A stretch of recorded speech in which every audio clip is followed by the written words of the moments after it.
Alhamdulillah baik Teh. Ustazah. Iya, Alhamdulillah. Ya. nih, alhamdulillah. Nah, insya Allah pada siang hari ini ya, kita akan sama-sama belajar ya mengenai pengaruh bacaan Al-Quran terhadap kesehatan fisik dan jiwa. Di sini Al-Quran sebagai cahaya penyembuh di tengah riuhnya amanah ibu ya. Nah, kita semua insya Allah mungkin di sini ada yang belum menikah ya, ada yang sudah menikah ya, atau kebanyakan sudah menjadi ibu ya. Langsung saja ya, tadi sudah dibuka oleh moderator ya, dan juga sudah sama-sama kita berdoa. Semoga Allah mudahkan kajian kita pada pagi hari ini ya. Innal hamdalillah nahmaduhu wa nasta'inuhu wa nastaghfiruhu wa na'udzu billahi min syururi anfusina wa min sayyiati a'malina may yahdihillahu fala mudhillalah wa may yudlilhu fala hadiyalah. Asyhadu an la ilaha illallah wa asyhadu anna Muhammadan abduhu wa rasuluh. Amma ba'd. Alhamdulillah segala puji bagi Allah Subhanahu wa taala, Rabb yang menggenggam setiap harinya ya, setiap hati yang menurunkan Al-Quran sebagai petunjuk dan juga penyembuh. Salawat serta salam kita haturkan kepada teladan terbaik kita ya, Nabi kita, Rasul kita ya, Muhammad Sallallahu Alaihi Wasallam, yang dengan kasih sayangnya, rahmatnya yang tak pernah putus bagi umatnya. Ya. Mudah-mudahan ibu-ibu solihah ya yang dirahmati Allah Subhanahu wa taala dimudahkan untuk menyimak ataupun sama-sama belajar di pagi hari ini dan juga mengamalkannya dalam kehidupan sehari-hari kita ya. Tadi sudah dibacakan ya di awal terkait dengan Al-Quran ya, bacaan ayat di Al-Quran ya. Yang mana Al-Quran itu diturunkan bukan hanya sebagai huda petunjuk, tapi juga sebagai rahmat ya, penawar, penawar penyembuh dan rahmat bagi orang-orang yang beriman. Dan Al-Quran itu tidaklah menambah kepada orang-orang yang zalim selain kerugian. Nah, ya, mudah-mudahan kita semuanya ya di sini kita sama-sama mengosongkan hati kita ya, dari mungkin hiruk pikuk kehidupan riuhnya sebagai ibu ya, apalagi udah dari subuh ya, atau bahkan dari sebelum subuh nih, bahkan mungkin rasanya lelah gitu ya, rasanya mungkin sangat melelahkan sekali. Nah, udah mulai dari menyiapkan sarapan ya, mengurus anak-anak, membersihkan rumah ya, mendampingi suami ya, kemudian juga pekerjaan-pekerjaan lainnya gitu kan. Pasti di tengah semua itu kita merasa kelelahan ya. Hati kita merasa bukan hanya hati, terkadang fisik juga gitu.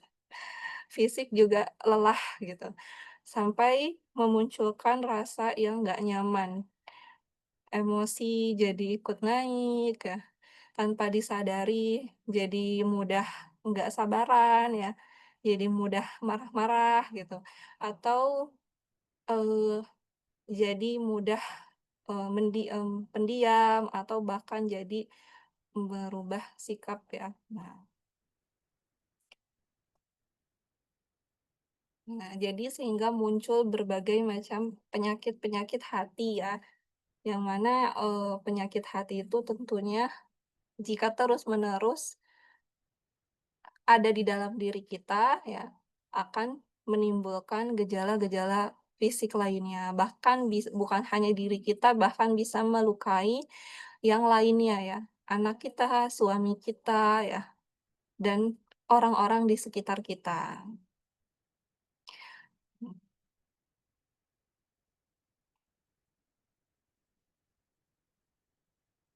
Pasti semua ummahat di sini ya, ibu-ibu di sini pasti pernah merasakan hal-hal yang, kita rasakan kayak, misalnya hati yang terasa sakit, suudzon sama pasangan ya, terus ke anak jadi marah-marah, terus ada rasa kesel ya, ada rasa, benci, mungkin dendam, misalnya ke pasangan ya, atau bahkan rasa cemas yang nggak kunjung pergi, bahkan saking lelahnya jadi depresi yang depresinya sampai, diri kita nggak bisa mengutarakan hal itu ya, dan bahkan sampai ke penyakit fisik ya, yang sering sakit-sakitan ya.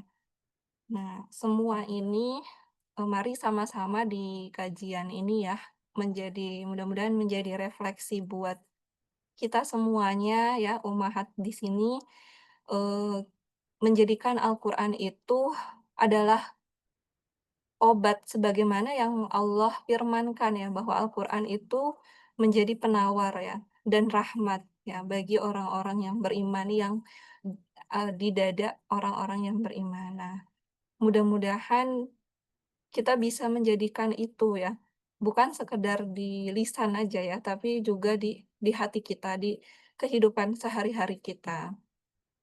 Mungkin semua terasa sangat berat sekali, ya. Tapi dengan atas pertolongan Allah ya tentunya, semua tidak akan mungkin bisa kita kerjakan ya, bisa kita lakukan, bisa kita lewati ya. Semua itu tentunya atas izin Allah ya, atas pertolongan dari Allah.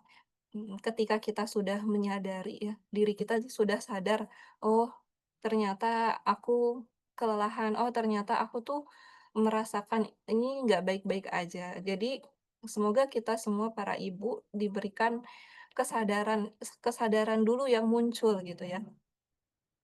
Adapun, perbaikan itu tentunya akan berjalan seiring dengan waktunya, yang mana kita tentunya memohon pertolongan kepada Allah Subhanahu wa Ta'ala. Karena, biar bagaimanapun peran kita sebagai ibu gitu ya, sebagai madrasah bagi anak-anak kita ya, semua tidak lepas dari pertolongan Allah Subhanahu wa Ta'ala ya. Nah,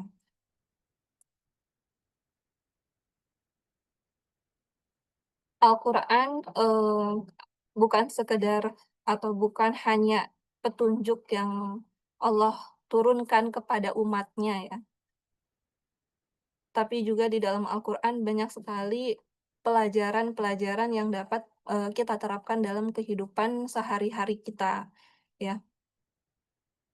Di dalam Al-Quran banyak sekali kandungan-kandungan yang berkaitan bukan hanya tentang, berkaitan dengan hari akhir ya, ataupun sirah, ataupun yang berkaitan dengan hukum-hukum syar'i ya, tapi juga berkaitan dengan kehidupan yang sangat relate dengan kondisi kita, saat ini gitu ya.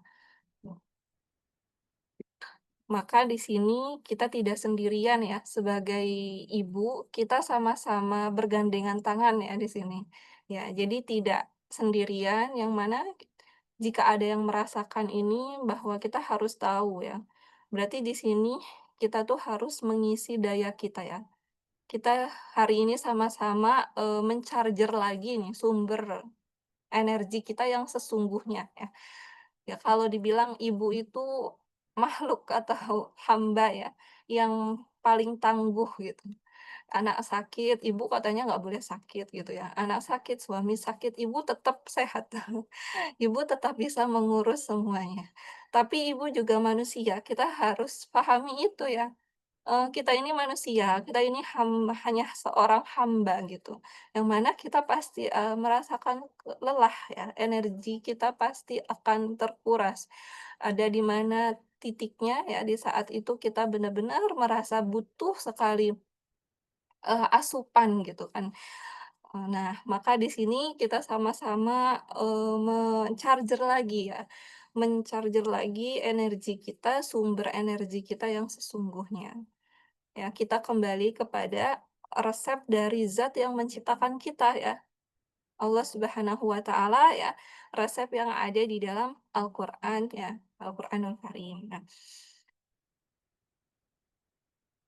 jadi, tujuan dari kajian ini ya, mudah-mudahan bisa menyadarkan kembali, ke kita semuanya yang hadir di sini, ya, bahwa Al-Qur'an itu sumber utama kekuatan dan penyembuhan bagi jiwa dan fisik kita, ya. Dan di dalam Al-Qur'an juga memberikan, pemahaman holistik tentang bagaimana sih interaksi dengan Al-Qur'an itu dapat mengatasi penyakit-penyakit hati yang biasanya sering dialami oleh para ibu gitu, dan memberikan langkah-langkah praktis atau tips-tips gimana caranya kita mendekatkan diri kita dengan Al-Qur'an di tengah kesibukan, amanah kita ya, sebagai seorang ibu, gitu. Nah, mudah-mudahan bisa terrealisasikan ya. Bismillahirrahmanirrahim. Di sini saya, eee, mengambil dari salah satu surah ya, di dalam Al-Qur'an, ya, surah, Al-Mu'minun di ayat 12 sampai 14. Di sini ayat ini ya menjelaskan kembali proses penciptaan manusia, ya, supaya kita tahu ya, kita menyadari dulu nih, kita ini, dibuat dari apa gitu ya, terus tujuan kita diciptakan tuh untuk apa, seperti itu. Supaya kita sebagai ibu juga nggak egonya yang tinggi gitu ya. Kita menyadari kita ini hanya seorang hamba, ya. Terus kita tahu, oh kita ini diciptakan dari saripati yang berasal dari tanah, yang mana, eee, dari saripati itu ya, dari air mani ya, kemudian ditempatkan di rahim yang kokoh ya, kemudian dari air mani itu menjadi alaqah ya, menjadi segumpal darah, terus segumpal daging, mudghah, nanti, dari segumpal daging itu dijadikan tulang belulang. Kemudian tulang belulang itu dibungkus dengan daging ya, dan, eee, Allah menjadikannya makhluk yang berbentuk lain ya, yaitu manusia ya. Ditiupkan ruh ke dalamnya ya, Maha Suci Allah ya, fatabarakallahu ahsanul khaliqin ya, Maha Suci Allah ya, pencipta yang paling baik. Nah, ayat ini menjelaskan terkait dengan tahapan atau proses penciptaan manusia. Jadi kita harus menyadari diri kita terlebih dahulu sebagai seorang ibu ya, kita ini manusia biasa gitu ya. Kita ini hanya seorang hamba, yang mana, ada lelahnya, ada capeknya, ada, yang merasa iri atau merasa insecure dan sebagainya gitu ya, itu hal yang wajar kayak gitu. Nah, kemudian juga di ayat ini ya menjelaskan juga bahwa kalau secara holistik ya, manusia itu bukan hanya secara jiwa ya, atau secara fisik aja ya, fisik, tapi juga manusia itu Allah ciptakan ada kandungan unsur, ada ruh dan juga jasad, ya. Sebagaimana di Al-Qur'an surah Al-Mu'minun dan juga di ayat-ayat Al-Qur'an lainnya ya, banyak yang menjelaskan tentang proses penciptaan manusia. Ya, bahwa manusia itu diciptakan bukan hanya ada jasadnya aja, fisiknya aja nih, tapi juga ada ruh gitu. Nah, ini jangan sampai kita melupakan 2 unsur ini ya, ruh dan jasad. Ruh dan jasad ini, sehingga menjadi nafs ya, jiwa gitu.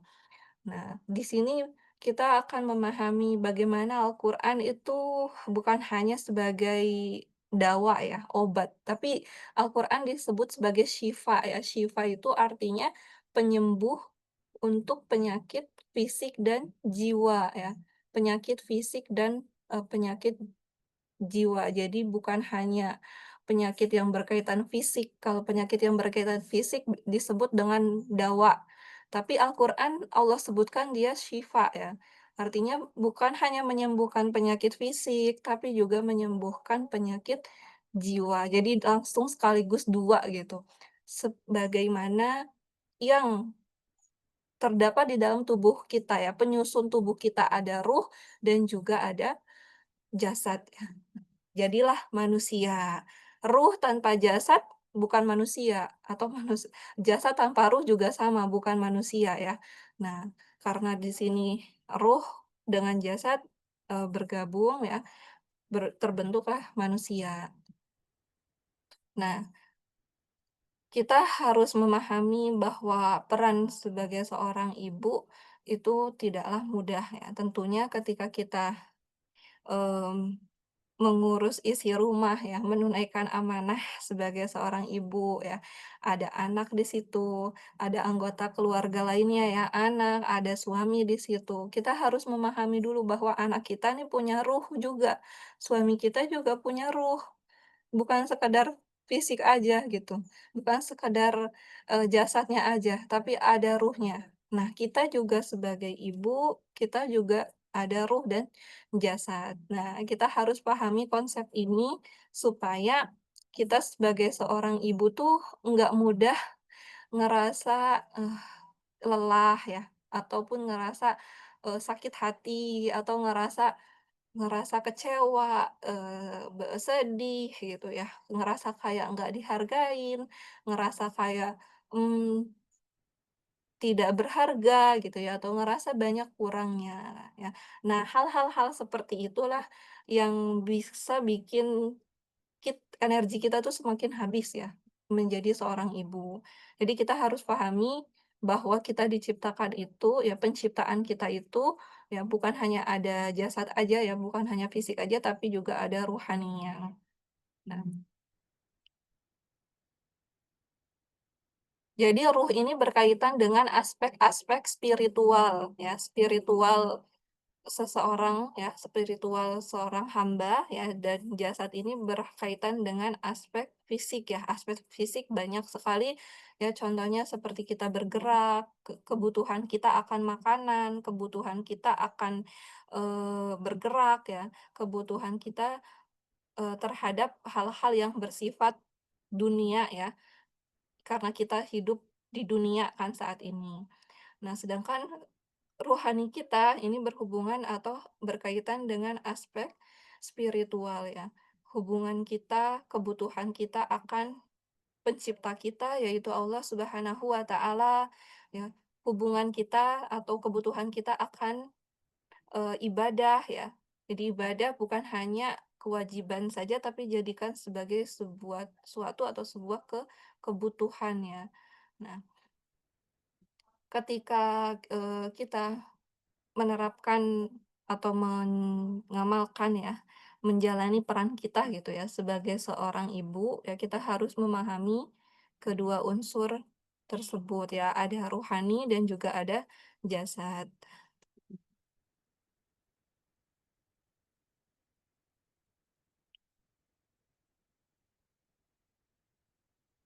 Ada, banyak yang mungkin, macam-macam penyakit hati ya, yang biasanya sering disinggung di kajian-kajian atau di, pembahasan-pembahasan yang berkaitan dengan penyakit hati ya, seperti ulama Ibnu Qayyim al-Jauziyah ya rahimahullah, banyak sekali menulis tentang penyakit hati dan cara mengobatinya.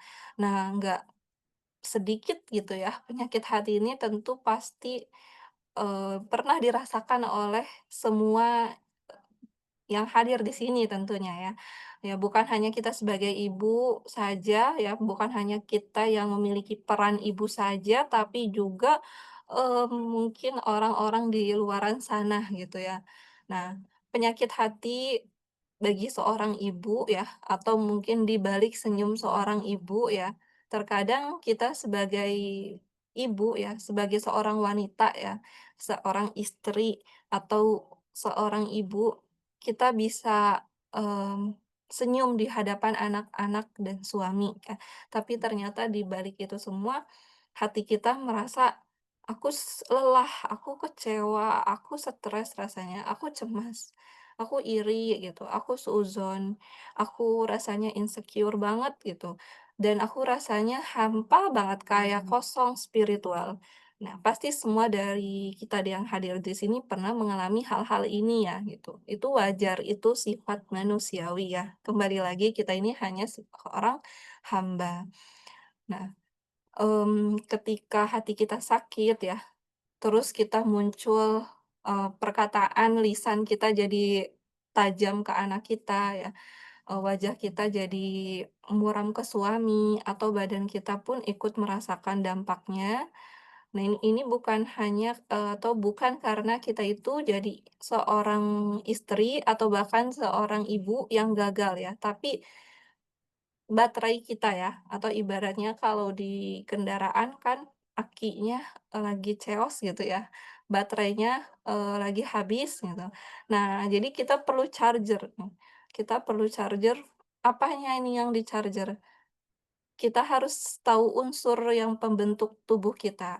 Ada ruhani dan juga ada jasadiahnya. Nah, kedua inilah bisa dua-duanya memang yang sangat drop ya, dua-duanya atau salah satunya. Misalnya ruhani kita, kemudian bisa juga jasad kita yang memang butuh asupan-asupan yang harus penuhi gitu. Nah, tentunya di zaman saat ini ya, yang mana, banyak sekali ya informasi yang beredar ya di zaman teknologi yang sangat pesat berkembang gitu, informasi sana sini gitu ya. Nah, kemudian kita sebagai ibu ya, peran kita sebagai seorang wanita, terkadang kita merasakan, hal-hal kayak kita tuh kayak ngerasa nggak sempurna.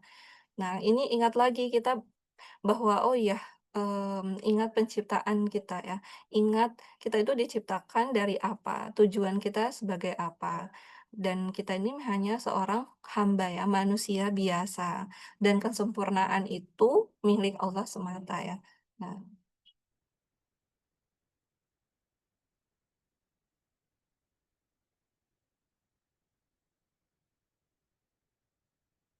nah kita pastinya, pernah mengalami hal-hal seperti lelah ya, kecewa, kemudian stres ya, merasa semua pengorbanan yang kita lakukan itu kayak tidak dihargai, terus kita, terkadang merasa khawatir tentang masa depan anak kita, keuangan, terus juga belum lagi khawatir dengan tumbuh kembang anak ya, yang banyak banget saya dapati ya dari para umahat-umahat yang bertanya ya.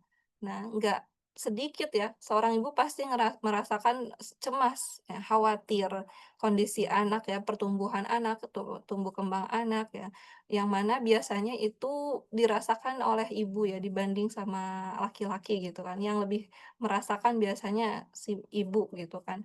Kemudian juga merasa kayak membanding-bandingkan, anak dengan suami dan kehidupan kita dengan orang lain. Karena begitu pesatnya perkembangan teknologi di zaman ini ya. Terus perkembangan, suudzon. Kita sering merasa suudzon ya, muncul pikiran negatif tanpa sadar. Tanpa sadar, suudzon ini bukan kita ciptakan, jadi bukan kita mau untuk bersuudzon ataupun, kita berprasangka yang negatif, tapi saking kita lelahnya menjalani aktivitas kita sehari-hari, kemudian kita lupa, dengan pertolongan Allah Subhanahu wa Ta'ala. Kita lupa bahwa kita ini nggak punya kuasa, dalam melakukan itu semua tanpa pertolongan dari Allah Subhanahu wa Ta'ala ya. Sebagaimana di zikir pagi kan, "Ya Hayyu Ya Qayyum birahmatika astaghits" ya, "Aslih li sya'ni kullahu wa la takilni ila nafsi tarfata ain" ya. Yang mana, wahai Rabb ya, yang Maha Hidup ya, bahwa aku memohon untuk tidak menyerahkan urusanku sekejap mata saja tanpa pertolongan darimu. Jadi, Terkadang saking kita lelahnya, saking kita, banyak yang kita kerjakan dari sebelum subuh sampai larut malam. Nah, sehingga memunculkan prasangka-prasangka yang itu sebenarnya bukan keinginan kita, tapi karena aktivitas yang terus seperti itu ya, kemudian kita lupa bahwa kita ini hanya seorang hamba ya, muncullah pikiran-pikiran negatif ya, atau prasangka-prasangka tersebut. Jadi muncul suudzon ya, kemudian juga sulit memaafkan kesalahan orang seperti mungkin anak kita, suami kita ya, dan sebagainya.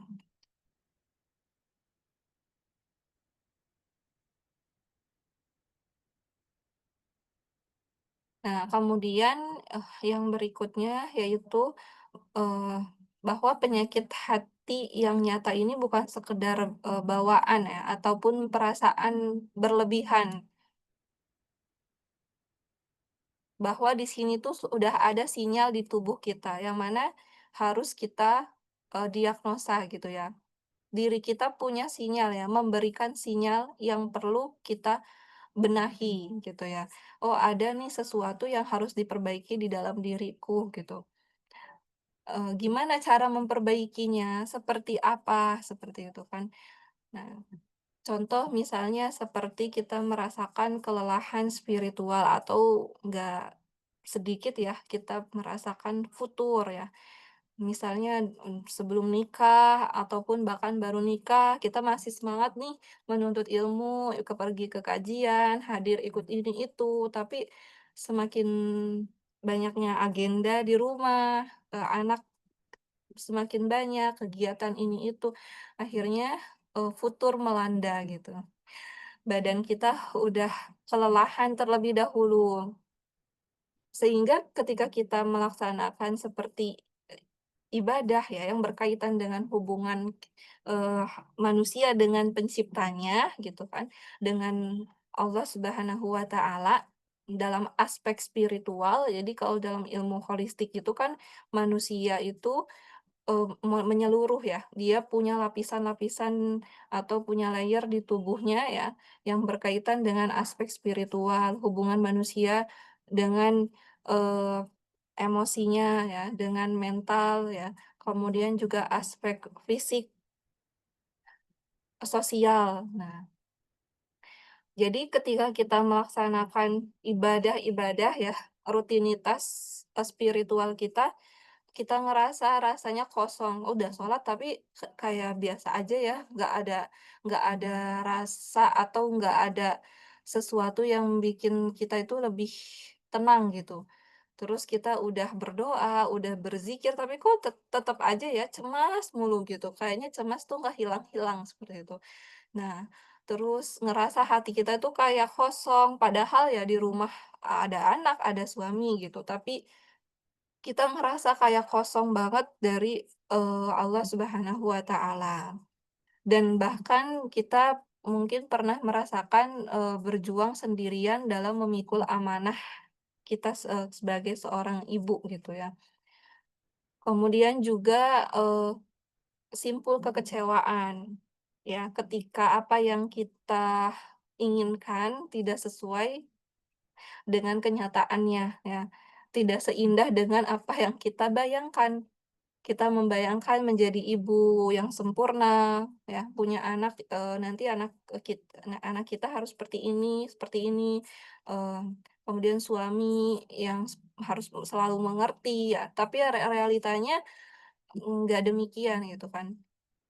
Akhirnya muncullah kecewa. Nah, di sini, mulailah kita mendiagnosa diri kita. Apakah kita mengalami hal-hal seperti yang Ana sebutkan tadi ya, ada kecewaan, apakah kelelahan spiritual, kemudian apakah ada simpul cemas dan takut di pikiran kita yang tidak pernah tenang, ya, khawatir, overthinking berlebihan ya, misalnya cemas soal rezeki, kemudian, anak, perkembangan anak ya, tumbuh kembang anak ya, anak takut sakit atau kenapa-napa ya, kemudian cemas penilaian orang lain ya, was-was terus, sehingga energi kita itu terkuras habis ya.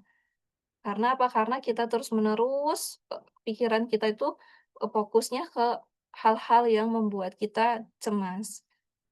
Kemudian berikutnya adalah simpul iri ya. Nah, misalnya contoh, banyaknya teknologi, di zaman ini ya, media sosial akhirnya, kita sebagai seorang istri ya, seorang ibu, kita scroll-scroll gitu.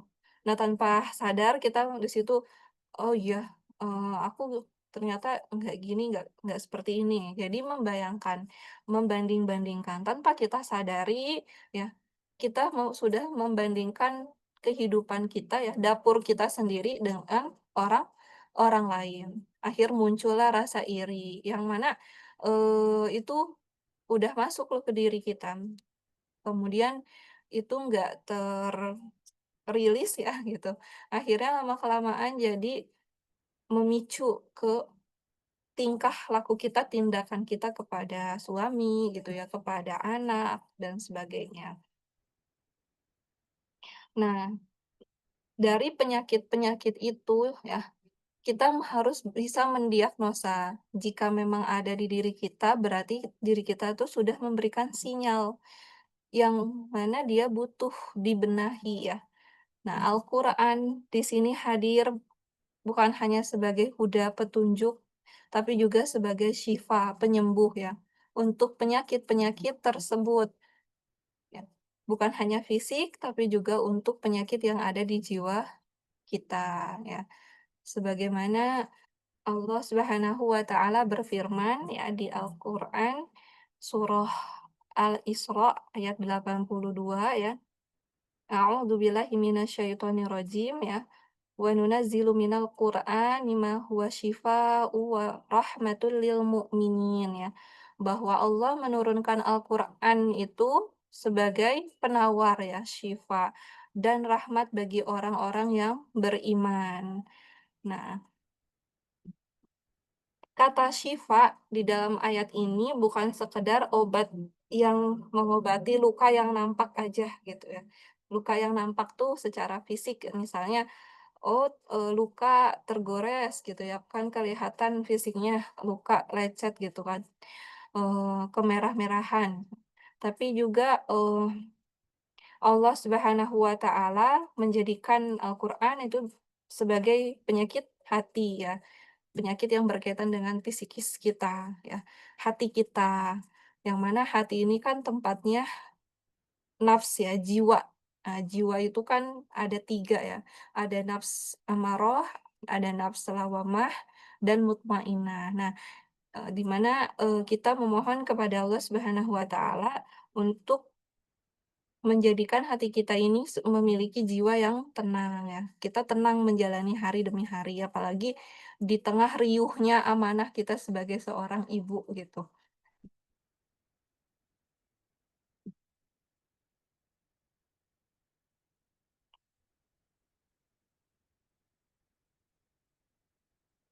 Kemudian yang berikutnya, Al-Quran itu menghadirkan sakinah ya.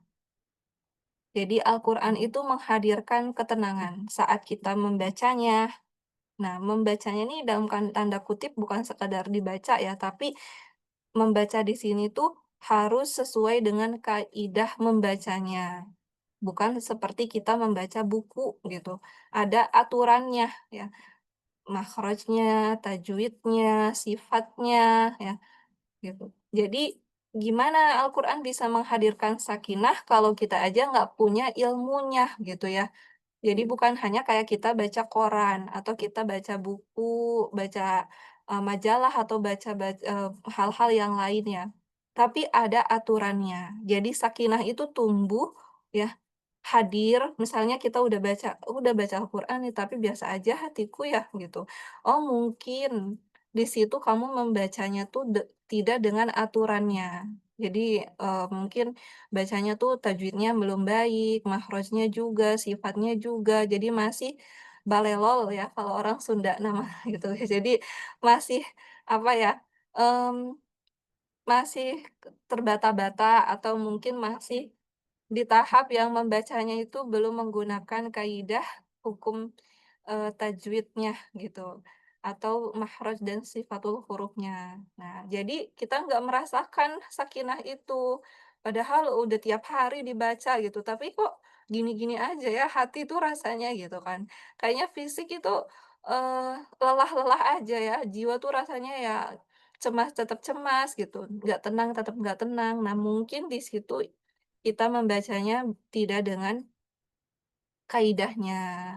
Nah, berarti di sini untuk menumbuhkan sakinah itu ya, ketika kita membaca Al-Qur'an, kita harus mendalami Al-Qur'an lebih dalam lagi.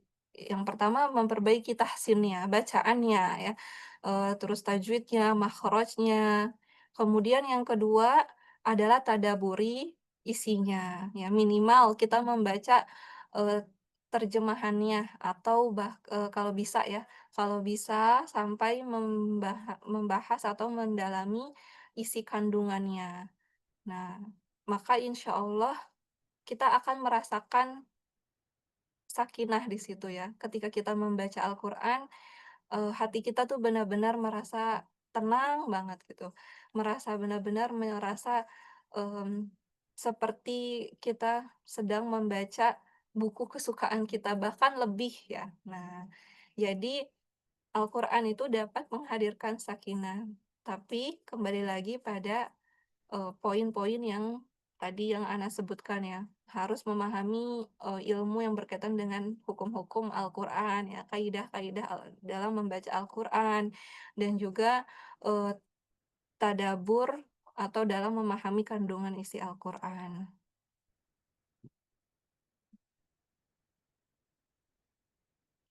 Yang berikutnya adalah Al-Qur'an itu sebagai teladan. Ya, jadi semua isi Al-Qur'an, ayat di Al-Qur'an itu, teladan bagi kita ya. Jadi bukan hanya Al-Qur'an mengisahkan atau menjelaskan tentang hari akhir atau menjelaskan tentang perkara-perkara akhirat atau perkara-perkara, yang berkaitan dengan dunia, tapi di dalam Al-Qur'an juga banyak sekali Allah jelaskan tentang kisah-kisah sirah ya, yang bisa kita ambil ibrohnya ya, untuk, kehidupan sehari-hari kita. Seperti kisahnya Ibunda Hazar ya, ditinggalkan di sebuah lembah yang tandus, yang mana Ibunda Hajar ini, hanya manusia biasa ya. Ibaratnya ditempatkan di lembah yang tandus, itu pasti gimana perasaannya gitu kan, nggak ada siapapun di situ ya, kering, kerontang, nggak ada manusia, nggak ada air ya, nggak ada tumbuhan, yang mana di situ Ibunda Hajar ditempatkan dengan putranya Ismail ya masih bayi, gimana, perasaannya gitu. Pasti kan, merasakan seperti halnya apa yang dirasakan kita saat ini tentunya. Kita pernah merasa cemas, ya, eee, khawatir tentunya, takut dan sebagainya. Nah, tapi Ibunda Hajar tidak, apa ya, tidak berkecil hati gitu ya. Di sana, Ibunda Hazar tidak, berkecil hati dengan kondisi beliau pada saat itu, ya. Beliau pasti merasakan panik ya, marah, putus asa, cemas ya, bahkan mungkin merasa, "Kenapa aku diuji seberat ini?" Gitu kan, "Apa salahku?" Tapi apa yang dilakukan Ibunda Hajar ya, beliau tidak diam meratapi nasib ya. Beliau mendorong untuk bergerak. Jadi kita harus pahami di dalam diri kita itu ada ruh dan ada jasad, ada nafs, ya, jiwa. Apakah jiwa mana nih yang dominan berperan? Kalau jiwa amaroh, kita lebih dominan pasti dengan kondisi seperti itu bakal marah-marah ya. Gimana sih gitu kan, nggak ada siapa-siapa, sepi, pasti jiwa amarohnya akan muncul. Bisa jadi bahkan kita suudzon, marah-marah sama Allah ya. Gitu. Aku diuji seberat ini, kayaknya ujian itu kok kayaknya nggak selesai-selesai gitu kan. Kemudian apakah jiwa lawamahnya ya, nafsu lawamahnya, misalnya, Allah mengujiku seperti ini, insya Allah akan ada hikmahnya. Aku marah, tapi marahnya yang bisa dikendalikan. Aku panik, aku khawatir, tapi aku pasti bisa. Aku pasti bisa atas pertolongan Allah. Atau jiwa lawamah mutmainnahnya yang muncul ya. Misalnya merasa tenang, bismillah. Jadi imannya naik ya, keimanannya, nafs mutmainnahnya, jiwa yang tenangnya itu berusaha terus berpikir positif bahwa ujian ini ya, apa yang aku alami ini insya Allah akan ada hikmahnya. Atas pertolongan Allah, insya Allah aku bisa melewatinya gitu ya. Sebagaimana yang dialami oleh Ibunda Hajar ya. Beliau tidak diam, tidak meratapi nasib, tapi juga di sana imannya beliau mendorongnya untuk bergerak ya. Nah, sehingga di kisahnya Ibunda Hajar ya, yang mana, beliau adalah seorang ibu yang luar biasa, ya. Beliau berlari-lari ya karena anaknya Ismail itu menangis ya, kehausan, beliau berlari-lari ya, dari Bukit Safa ke Marwah ya, terus seperti itu. Coba, kalau kita bayangkan ya, mungkin kehidupan kita sekarang gitu ya, ujian kita mungkin, tidak seberat yang dirasakan oleh Ibunda Hajar gitu. Jadi, dia nggak berputus asa, terus berikhtiar ya, kemudian juga yakin bahwa pertolongan Allah pasti akan datang. Nah, jadi, Al-Quran itu sebagai teladan. Gimana caranya menjadikan Al-Quran itu sebagai teladan, bahkan bisa mengobati penyakit fisik dan jiwa kita ketika kita membacanya, selain kita memahami kaidah hukum-hukumnya ya, untuk menumbuhkan sakinah, maka, kita mentadabburi kandungannya gitu ya. Kita membaca terjemahannya, kemudian kita mentadabburi kandungannya ya, dan menjadikannya sebagai teladan. Karena dalam Al-Quran banyak sekali ya ada membahas tentang sirah, kisah-kisah. Nah, di sana kita coba ambil hikmahnya ya, ibrohnya ke kehidupan sehari-hari kita. Supaya kita, muncul pikiran yang positif ya, bukan yang negatif. Jadi kita muncul prasangka-prasangka yang baik, yang positif.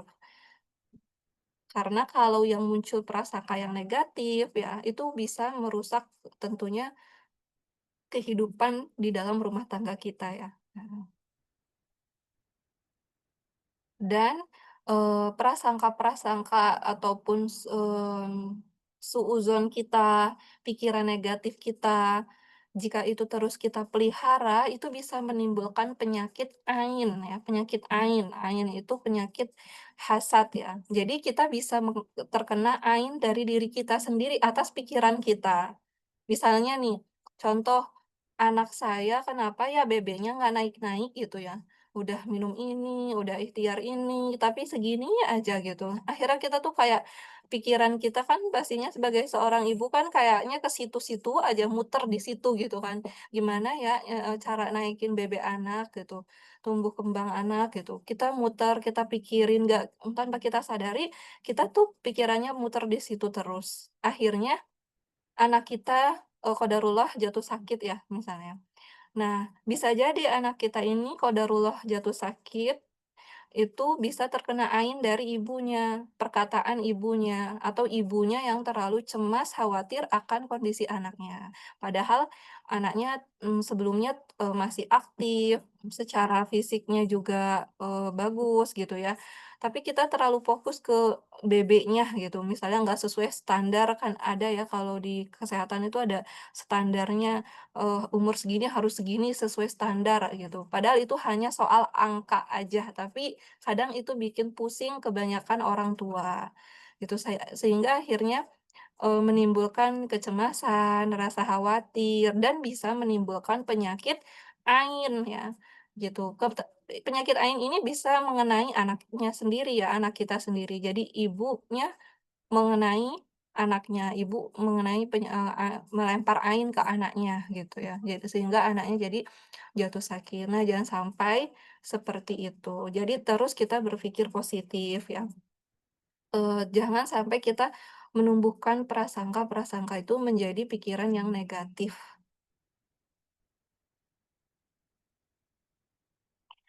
Nah, kemudian yang berikutnya, refleksi untuk kita seorang ibu yang iman ya. Nah, ada, di sini saya buat 2 SG gitu ya, bisa disingkat. Nah, yang pertama ya, S pertama itu stop. Jadi stop, di sini artinya Allah memerintahkanku untuk menjauhi prasangka gitu ya. Jadi jauhilah prasangka-prasangka yang, negatif atau, jauhilah prasangka-prasangka yang tidak baik atau tidak dibutuhkan gitu. Teruslah kita berprasangka yang positif. Kenapa? Karena ini akan mempengaruhi pola pikir kita ya, dan tentunya akan mempengaruhi juga, kesadaran kita sebagai ibu ya, dalam mengemban amanah ini gitu. Kemudian yang S kedua, itu sadar ya, sadari bahwa sebagian prasangka ini menimbulkan dosa. Ya, apakah kita mau menukar keharmonisan rumah tangga kita dengan sebuah dosa. Jadi, jangan banyak prasangka, baik prasangka ke diri sendiri ya, kadang ibu kan, ataupun kita sebagai ibu gitu ya, suka merasa, "Aduh, aku nih apa namanya, kayaknya gagal ngurus anak, kok anakku nggak sesuai ya, gitu. Nah, jadi prasangka-prasangka itu ke diri sendiri atau ke anak atau ke suami atau ke siapapun itu, maka harus kita sadari ya. Nah, kalau prasangka itu bisa menimbulkan penyakit angin, ya. Terus, kita hindari ya prasangka-prasangka yang negatif. Kemudian ganti ya, ganti dengan apa? Dengan prasangka yang baik. Jadi ganti prasangka buruk dengan tabayun ya. Tabayun itu mengklarifikasikan dengan baik atau minimal kita berhusnuzon, berprasangka baik ke diri kita, gitu, ke suami kita, ke anak kita. Nah, kemudian Al-Quran sebagai mindset ya. Yang mana setiap hari kita pasti lelah, lelah fisik ya, karena tentunya jadwal tidur kita berkurang ya, karena apalagi mungkin yang punya bayi ya, gitu. Jadi akhirnya, kebangun bangun gitu. Terus juga belum menyiapkan makanan, misalnya anaknya banyak nih, jadi nyiapin buat ini dulu, nanti, ada punya baby dan sebagainya. Nah, pastinya kita, merasakan kelelahan fisik, terus lelah emosional, itu juga pasti dirasakan oleh kita, apalagi sudah menjadi peran ibu ya. Nah, kenapa? Karena sesuatu yang hadir di kehidupan kita ya, itu pasti memberikan respon ya, gitu. Misalnya teriakan anak, tangisan anak, terus, misalnya tetangga rumah gitu berisik gitu, pasti kita akan terusik gitu ya. Nah, dan pasti tubuh kita akan memberikan respon ya. Respon itu bisa jadi respon yang baik, positif, ataupun negatif. Nah, bisa jadi menjadi suatu respon yang negatif ya, jadi, emosi ya. Nah, kemudian lelah mental ya, misalnya, karena pikiran kita berfokus pada, hal-hal yang berkaitan dengan sesuatu yang kita hadapi sehari-hari kayak, mau masak apa dan lain sebagainya, anak nggak suka makan ini gitu ya, tumbuh kembang anak dan sebagainya. Nah, kalau udah seperti ini kita harus punya waktu meriset pikiran kita ya, kayak me-setting ulang gitu ya, bahwa nggak semua tuh dipikirkan. Gitu. Jadi kita ini hanya seorang hamba yang punya, kadar batasan. Jadi nggak semua itu dipikirkan dalam satu hari, dalam satu waktu. Nanti bisa bisa badan kita yang habis, kelelahan, energi kita yang benar-benar terkuras. Jadi kita sadari, bahwa diri kita hanya seorang hamba, diciptakan ada ruh, ada jasad, berarti di situ kita ini nggak bisa menjalani semuanya sendiri, ya harus dengan pertolongan Allah Subhanahu wa Ta'ala. Jadi kita jalani itu tanpa kita menjadikan itu sebagai beban di pikiran kita, ya. Kita tetap meminta tolong kepada Allah Subhanahu wa Ta'ala, ya seperti di zikir pagi ya, di bacaan zikir pagi yang kita baca di tiap pagi, sampai sambil diresapi maknanya, sehingga ketika kita menjalani sebuah aktivitas nih, kok pikiran juga ikut terus berjalan.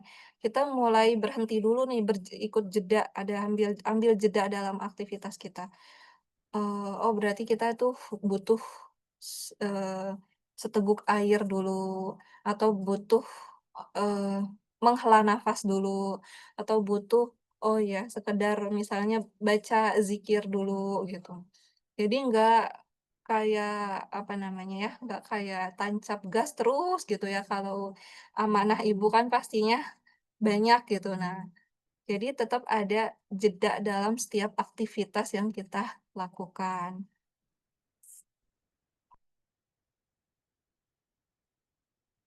Nah, kemudian yang berikutnya, lelah itu, hal yang wajar ya. Lelah itu pasti dirasakan semua orang, bukan hanya kita sebagai ibu. Semua suami juga pasti lelah, karena suami bertanggung jawab di nafkah gitu ya. Anak juga pasti lelah ya, dan orang di sekitar juga kita juga pasti lelah. Hanya saja lelahnya ini beda-beda perannya. Misalnya kita sebagai ibu, karena kita berperan sebagai ibu, lelahnya kita itu lelah dalam artian, menjalani amanah mengurus semua isi rumah gitu ya. Terus ada ya suami lelah mungkin di pekerjaan dan sebagainya. Lelah semua merasakan lelah ini tentu nggak sia-sia ya, yang mana lelah, nya ini bisa menggugurkan dosa, bahkan mendapatkan pahala ya. Anak lelah belajar misalnya ketika anak sudah fasenya ya pasti merasakan lelah juga. Nah, jadi kita pahami bahwa lelah ini akan mendapatkan pahala ya dan dapat menggugurkan dosa. Jadi ketika kita menjalani kehidupan kita, dalam amanah kita gitu ya, kita, menjalaninya tuh dengan mindful dan dengan, hati yang ikhlas gitu ya. Biarpun lelah, oh bismillah gitu, ada, pahalanya gitu, dapat menghapus dosa gitu dan, juga di situ pikiran kita ya, yang terlalu berisik, terlalu banyak yang dipikirkan, maka perlu reset ulang gitu ya. Nah, dengan apa? Tadi dengan kita menjalani itu semuanya bukan hanya harus dalam satu waktu, tapi juga kita tahu bahwa tanpa pertolongan dari Allah Subhanahu wa Ta'ala, kita tidak akan mampu menjalaninya. Jadi, setiap manusia tuh punya batasan-batasannya gitu ya. Sebagaimana Rasulullah Shallallahu Alaihi Wasallam mengajarkan, bahwa tidak ada setetes pun keringat dan rasa lelah seorang mukmin yang sia-sia di mata Allah. Semua itu bernilai ya, bahkan bisa menjadi penghapus dosa. Nah, mudah-mudahan nih lelahnya kita sebagai ibu ya, yang mengurus semua isi rumah, itu bisa mendapat pahala dan menggugurkan dosa-dosa kita. Nah, supaya lelahnya nggak menjadi penyakit, maka perlu banget pikiran kita tuh di-mindset ya, di-reset ulang gitu ya. Dengan apa? Kita harus, kembali lagi ke Al-Qur'an ya, kita pelajari, kita tadaburi Al-Qur'an. Nah, Al-Qur'an itu sebagai kacamata hikmah yang mengubah cara kita memaknai suatu masalah. Al-Qur'an datang dan membalik total cara pandang yang kita mungkin selama ini memandang itu menjadi sebuah masalah. Misalnya ketika diberi ujian ya, ataupun diberi, cobaan oleh Allah, kita memandang itu tuh sebagai masalah. Nah, Al-Qur'an itu, mmm, apa ya, mengubah pola pikir kita ya, membalik cara pandang kita ya, bahwa Allah menegaskan, ujian dan kesulitan itu bukanlah tanda kebenciannya, melainkan justru itu adalah tanda cintanya Allah ya kepada hamba-hambanya, yang mana itu adalah proses dari Allah untuk menaikkan derajat keimanan hambanya, sebagaimana Allah Subhanahu wa Ta'ala menjelaskan di Al-Quran di surah Al-Ankabut ya, Apakah manusia mengira bahwa mereka akan dibiarkan hanya dengan mengatakan, "Kami telah beriman," dan mereka tidak diuji. Jadi semua orang beriman itu pasti diuji ya. Nah, ujiannya berbeda-beda. Nah, kemudian yang berikutnya, Al-Quran itu pengaruhnya bukan hanya pada kesehatan psikis atau jiwa ya, tapi juga terhadap kesehatan fisik. Jadi bukan hanya berkaitan dengan dapat menenangkan hati, tapi juga Al-Quran ya dapat menjadi penyembuh bagi penyakit fisik atau kesehatan fisik. Nah, Al-Qur'an ya, lantunan suara Al-Qur'an ya, itu bisa menjadi, terapi ya, teman-teman. Ya, terapi suara Al-Qur'an.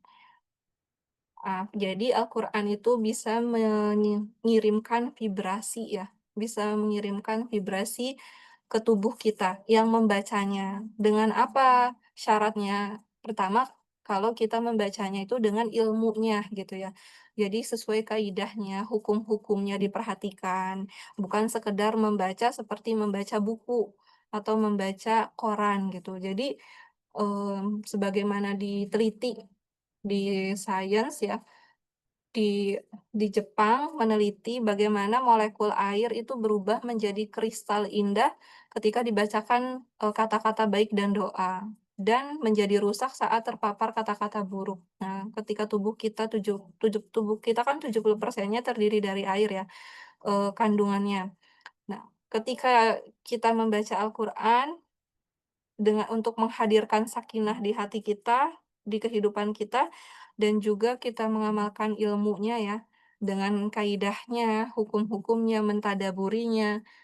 Sel-sel yang ada di tubuh kita itu ketika diperdengarkan Al-Qur'an, nah itu sel-selnya akan bermekaran ya.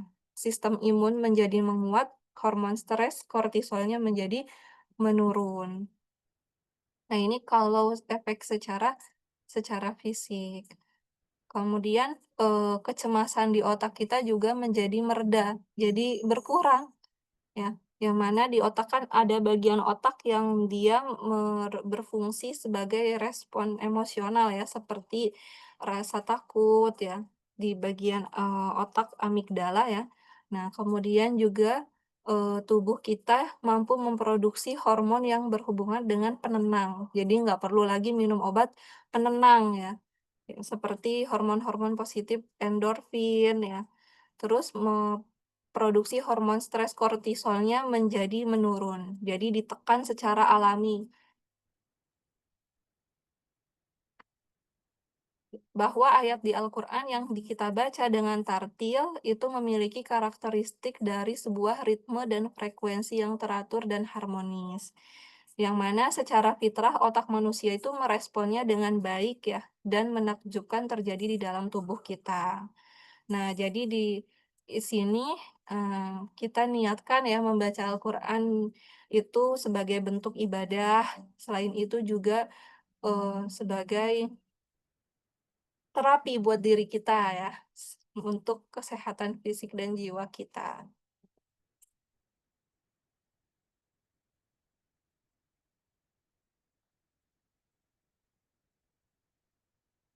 Kemudian Allah Subhanahu wa Ta'ala ya berfirman di dalam Al-Quran surah Yunus ya, A'udzubillahi minasyaitonirrajim ya.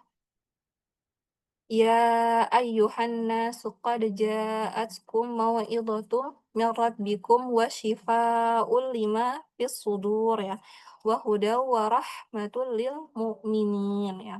Hai manusia, sesungguhnya telah datang kepadamu ya pelajaran dari Tuhanmu dan penyembuh bagi penyakit-penyakit yang berada dalam dada dan petunjuk serta rahmat bagi orang-orang yang beriman. Nah, dada ini kalau kita pegang ya, di dada ini ada organ apa? Ya, organ liver ya. Liver atau, organ kabid ya, liver, terus kolbun, jantung, dada sebelah kiri ada jantung. Jadi Al-Quran penyembuh ya, penyembuh bagi penyakit-penyakit yang ada di dalam dada. Nah, kita tahu ya, hadis bahwa liver atau kolbun ya, kalau di hadis ditulisnya kolbun, di situ hati, kalau secara organ itu hati, yang mana apabila kolbunnya baik ya, hatinya baik, maka akan baik pula seluruh seluruh organ tubuhnya gitu kan. Nah, maka, kalau di dalam ilmu kesehatan holistik kan, hati itu sebagai jenderal gitu, jenderal yang memimpin organ-organ yang lain, gitu. Kalau jenderalnya ini bagus, baik, sehat, organ lain itu akan sehat, gitu. Organ yang lainnya itu pun akan berjalan fungsinya dengan baik. Nah, begitu pentingnya ya, eee, kita itu membersihkan hati kita gitu ya, dada kita, yang ada di dada kita. Nah, di dalam ayat ini, Allah Subhanahu wa Ta'ala menyebutkan 4 fungsi Al-Qur'an, yang mana Al-Qur'an itu bisa menjadi mauidhah, nasihat ya, syifa, penyembuh, huda, petunjuk, dan rahmat bagi orang-orang yang beriman. Kemudian yang berikutnya, Al-Qur'an itu sumber ketenangan hati ya. Gimana caranya bisa tenang hatinya, sakinah ya, ketika kita memiliki ilmu atasnya ya, ilmu atas, atau ilmu yang berkaitan dengan Al-Qur'an tersebut. Ya gimana caranya supaya kita tenang mendidik anak, kan kita belajar ilmu parenting gitu kan. Nah, supaya kita juga merasakan ketenangan di dalam, kita membaca Al-Qur'an, maka kita harus belajar ilmu yang berkaitan dengan Al-Qur'an itu sendiri.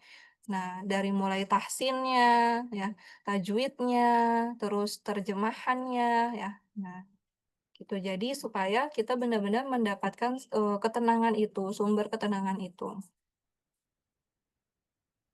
Nah, berpaling dari Al-Qur'an itu adalah sumber kesengsaraan ya.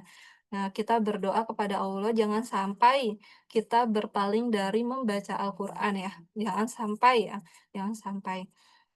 Yang mana Allah Subhanahu wa Ta'ala berfirman, ya, "Dan barang siapa yang berpaling dari peringatanku, ya, maka sesungguhnya baginya lah kehidupan yang sempit, dan kami akan menghimpunkannya pada hari kiamat dalam keadaan buta." Ya, nauzubillahi min dzalik ya. Jangan sampai, 1 hari waktu kita terlewat tidak membaca Al-Qur'an ya. Nah, mudah-mudahan Allah hadirkan nih hati kita, kan hati itu kan ada hati yang sakit, ada hati yang mati, ada hati yang sehat. Mudah-mudahan hati kita ini sehat ya teman-teman. Kita minta kolbun yang salim ya kepada Allah gitu. Kenapa? Kalau sampai hati kita mati, kita tuh benar-benar ditutup gitu, dikunci, nggak bisa ngerasain gimana nikmatnya ibadah, gimana nikmatnya membaca Al-Qur'an. Bahkan kita nggak bisa ngerasain kehidupan kita tuh kayak misalnya menjalankan ini sebenarnya, dosa, tapi kita nggak ngerasain getaran, "Oh, aku tuh ternyata berbuat dosa," gitu. Nah, orang beriman tuh harus bisa merasakan ketika dia misalnya berbuat salah, ya dosa atau maksiat, ada getaran di hatinya. Berusaha untuk memperbaikinya. Nah, di situ mudah-mudahan kita meminta kepada Allah kolbun yang salim ya, hati yang selamat ya, hati yang sehat. Jangan sampai, apa ya, hati kita itu dikunci gitu ya, hati kita mati nggak bisa merasakan apapun. Nauzubillahi min dzalik ya.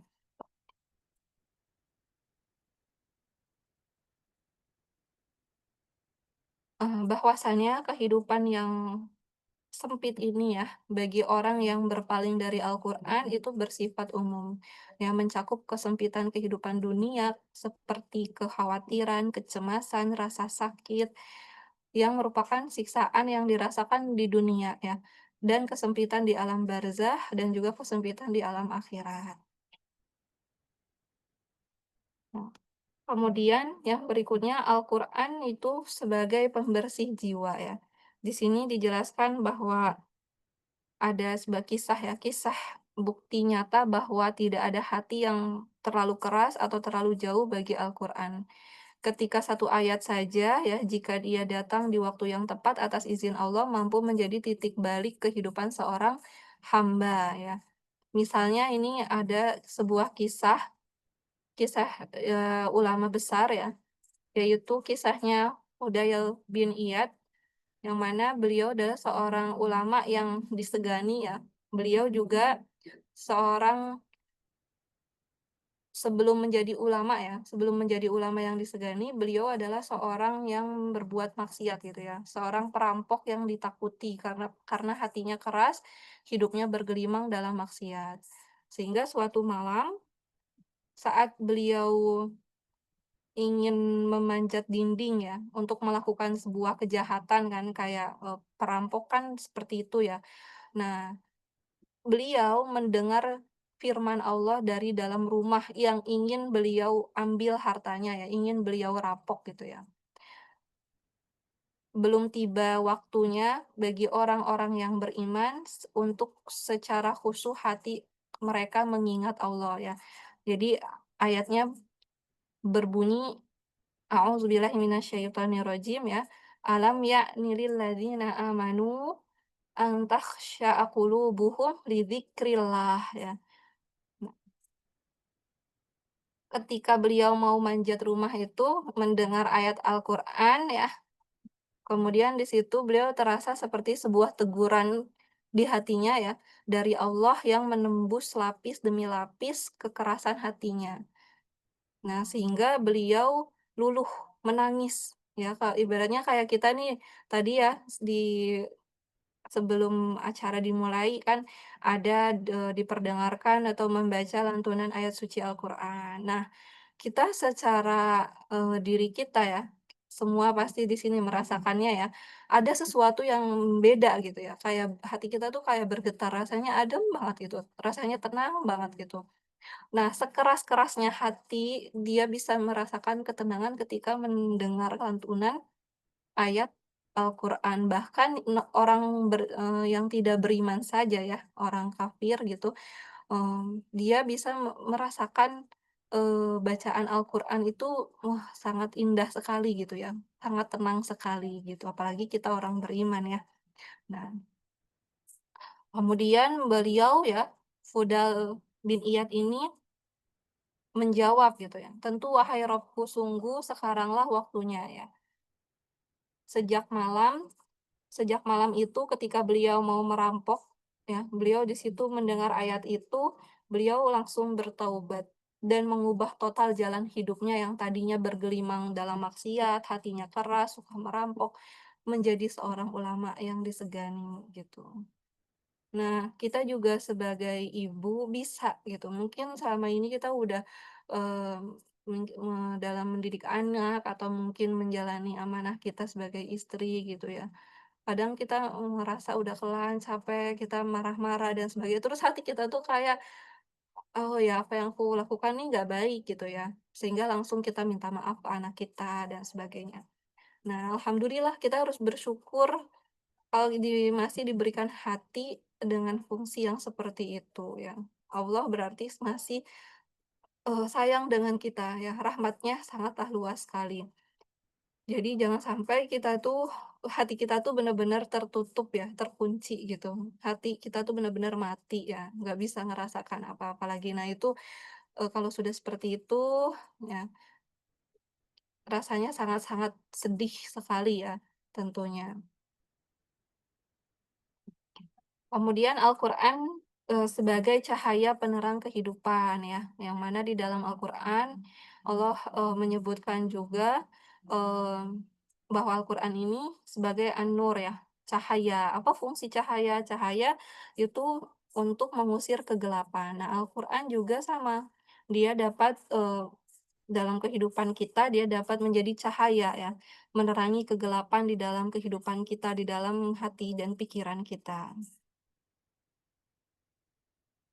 Mhm. Al-Quran mengajarkan bahwa setiap anak terlahir dalam fitrah yang suci.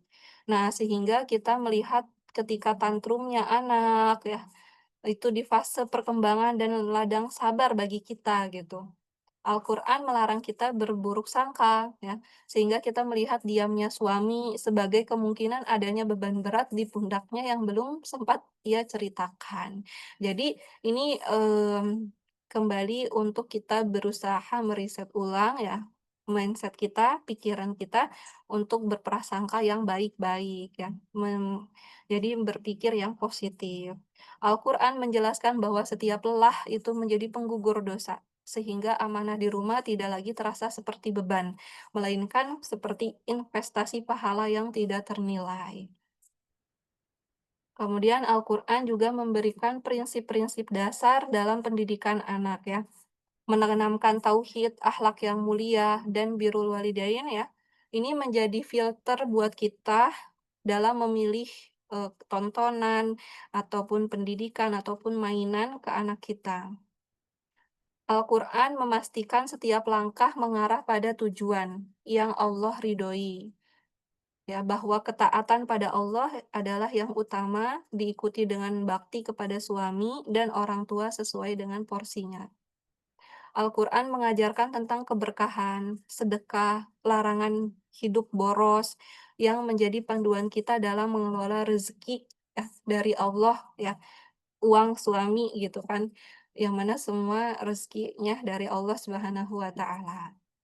Nah, jadi apa ya, sebagai penyembuh, penyembuh untuk penyakit fisik dan juga jiwa kita.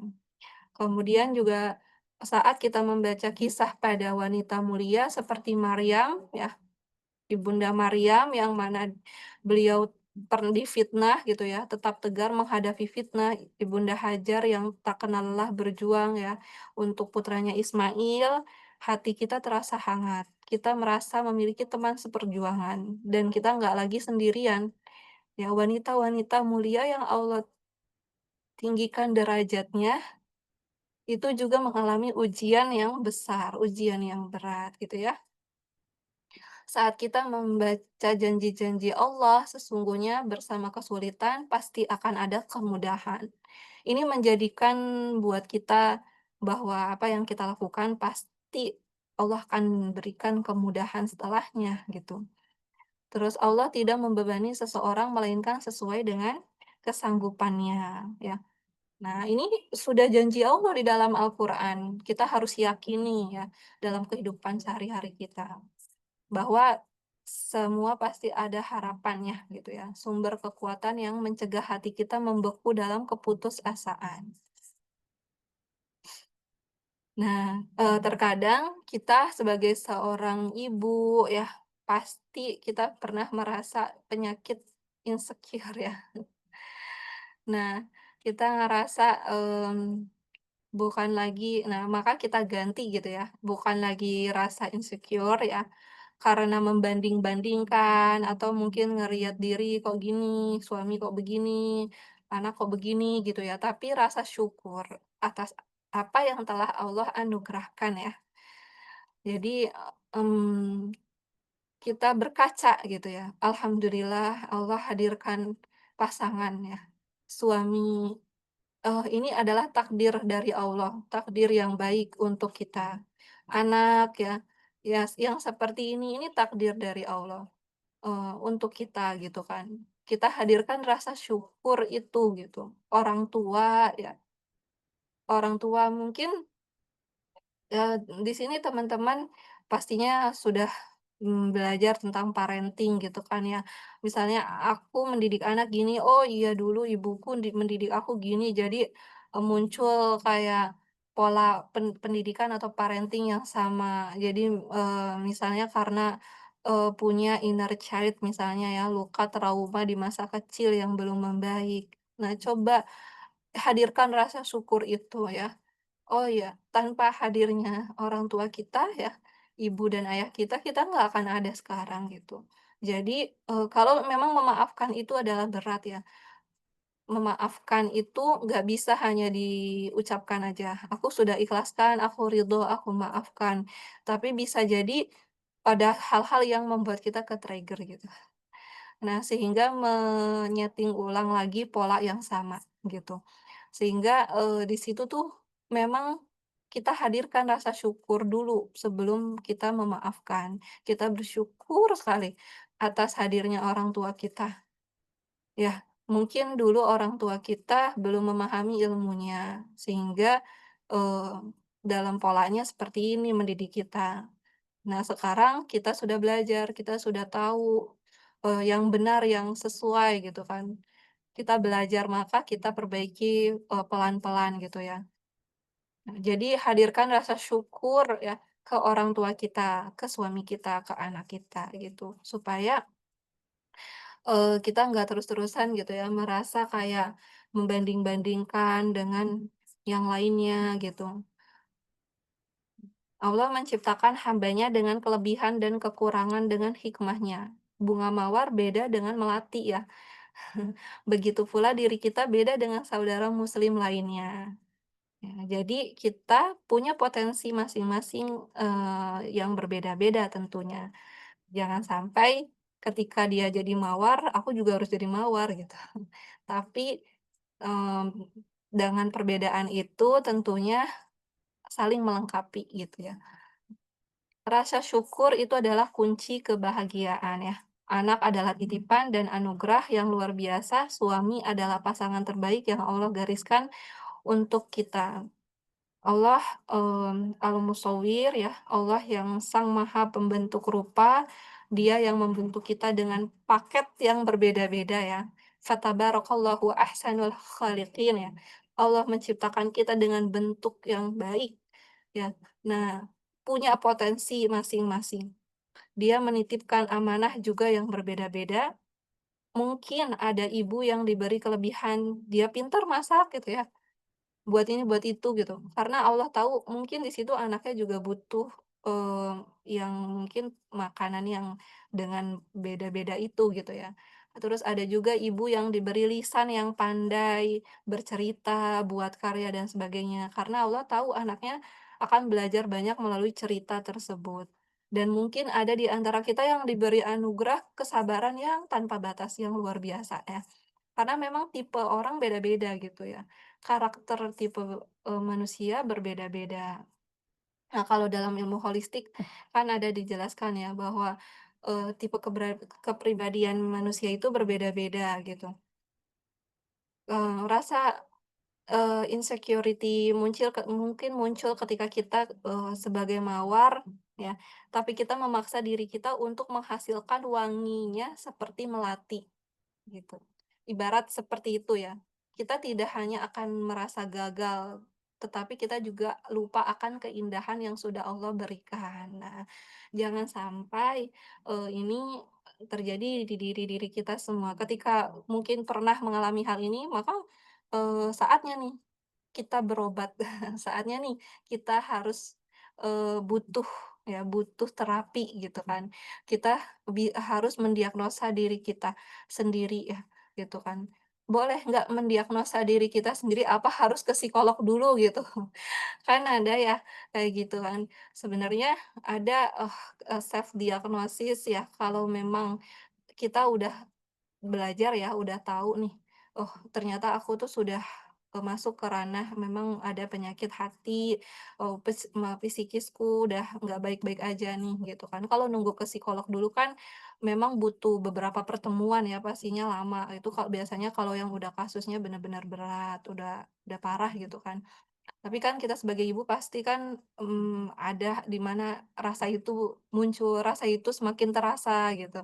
Nah, di situ saatnya lah kita butuh waktu untuk kembali ke diri kita gitu. Oh iya, aku nih berarti udah sakit nih fisiknya, psikisnya butuh diobati nih, butuh diterapi gitu. Apa nih akar masalahnya gitu. Sehingga, kita bisa memperbaiki itu semuanya. Nah, yang berikutnya adalah mengintegrasikan Al-Quran ke dalam kehidupan, ritme, kehidupan kita ya.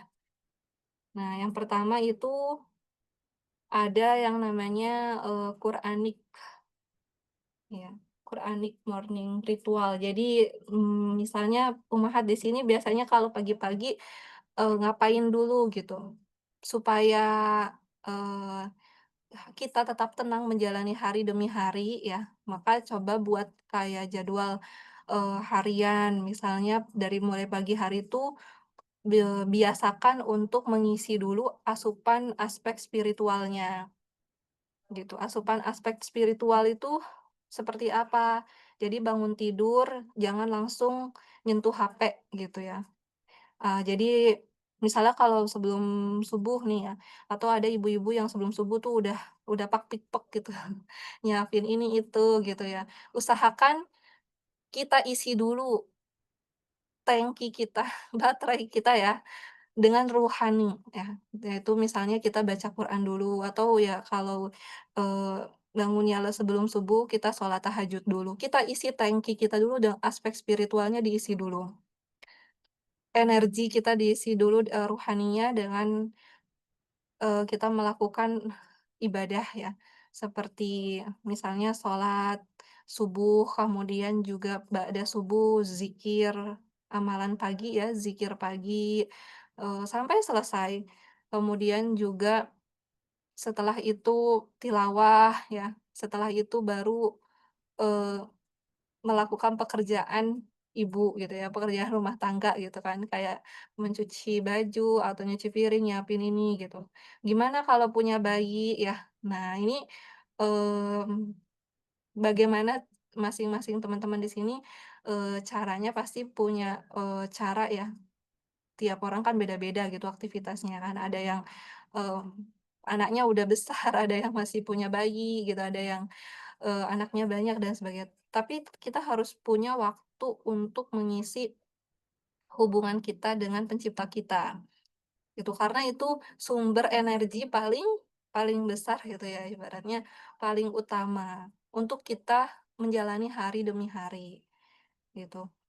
Terus yang berikutnya tilawah ya, tilawah memanfaatkan waktu jeda. Jadi kalau kita udah beres, semua pekerjaan rumah atau mungkin udah selesai melakukan ini itu, maka kita buat waktu jeda. Jeda di situ bisa kita journaling atau kita tilawah.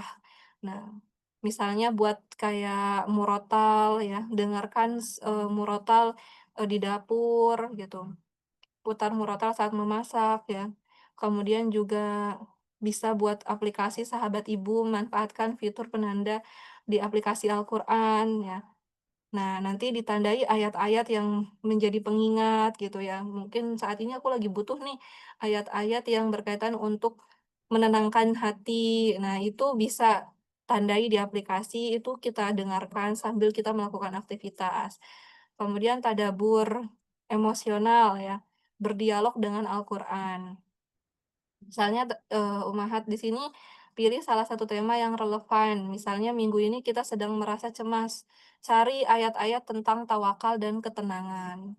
Baca terjemahannya, baca tafsir ringkasnya, ya saat kita membaca ingatlah hanya dengan mengingat Allah, hati menjadi tentram. Nah, contoh misalnya, ayat di surah Ar-Ra'd ya, ayat 28, terus tanyakan ke diri kita, "Ya Allah, apa yang membuat hatiku tidak tenang ya sekarang?" Gitu. Oh, karena aku terlalu mengandalkan diriku sendiri, gitu. Bantu aku untuk bersandar padamu ya Allah. Jadi buat kayak sesi curhat gitu, dengan Allah, melalui ayat, melalui firman Allah gitu ya. Jadi misalnya, hari ini kenapa ya, nggak tenang terus, cemas terus, terus misalnya hari ini kenapa ya marah-marah mulu. Coba cari ayat di Al-Qur'an yang, berkaitan dengan pahala atau yang berkaitan dengan, eee, amarah ya. Misalnya kalau misalnya amarah itu nanti akan seperti apa, yang berkaitan dengan hal-hal itu. Nah, terus coba tanya ke diri, "Apa ya yang buat aku nggak tenang? Yang buat aku marah ini apa?" Oh, berarti selama ini kita tuh hanya mengandalkan diri kita sendiri, gitu. Nah, jadi kayak buat dialog ya sama Allah yang melalui Al-Qur'an, gitu. Terus menjadi ibu Qur'ani bagi anak-anak. Nah, kita tidak bisa memberikan apa yang kita miliki kalau kita itu nggak punya ilmunya gitu ya, ibaratnya nggak punya isinya gitu. Jadi kita nggak bisa ngasih ke anak kalau kita juga nggak ada bahan yang mau kita kasih gitu. Misalnya kita merasa kelelahan, kita terus ingin anak akan semakin lelah, jadi kita butuh waktu istirahat. Bilang ke anak, "Ibu butuh istirahat." Jadi istirahatlah gitu. Kenapa? Karena, ketika kita kelelahan terus-menerus baik fisik ataupun psikis kita, ketika kita memberikan itu ke anak, yang kita beri itu bukan sebuah kebaikan, terkadang malah jadinya malah marah-marah ya, malah akhirnya kayak nggak sesuai dengan apa yang kita, rencanakan, kayak gitu. Jadi, kita harus isi dulu tangki kita gitu ya. Nah, hati ibu yang biasa terisi Al-Quran ya, akan melahirkan kata-kata yang lembut ya, pelukan yang menenangkan, dan nasihat-nasihat yang baik, yang bijak ya. Saat kita tenang, anak pun pasti akan tenang.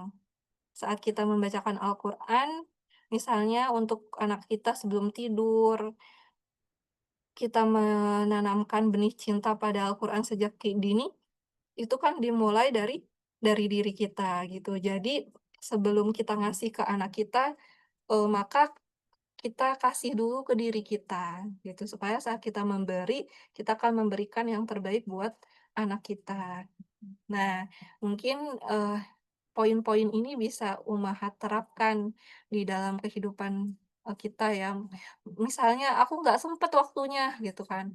Pasti semua pasti bilang nggak sempet gitu, karena Al-Quran itu bukan kita bukan hadir di saat waktu luang kita, tapi kita harus menyempatkan itu gitu ya.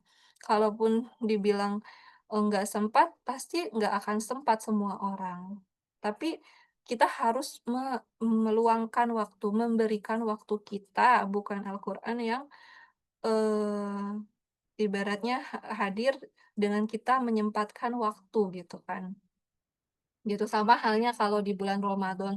Misalnya kita berpikir, "Oh, di bulan Ramadan tetap bisa, kenapa selain Ramadan nggak bisa ya?" Nah, padahal kan aktivitasnya sama ya, kesehariannya sama gitu. Jadi pasti kita bisa melakukannya.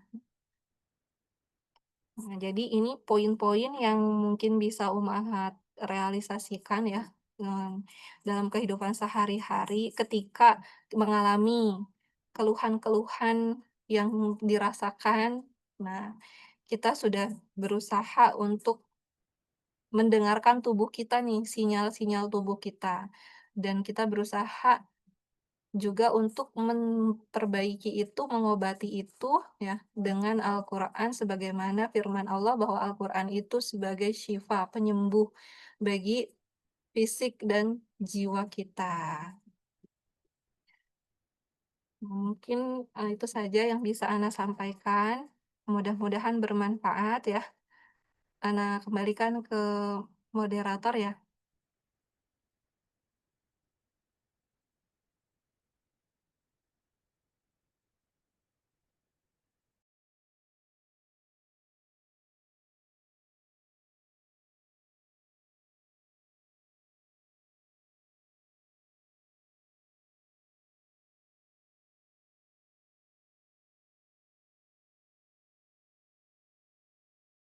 Ya, alhamdulillah. Jazakillah khair Ustazah untuk ilmu yang tadi ya.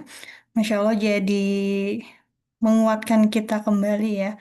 Bahwa sumber ketenangan, kekuatan, kesehatan fisik dan jiwa kita utamanya ada di Al-Quran gitu ya. Ada di Allah lewat Al-Quran. Baik.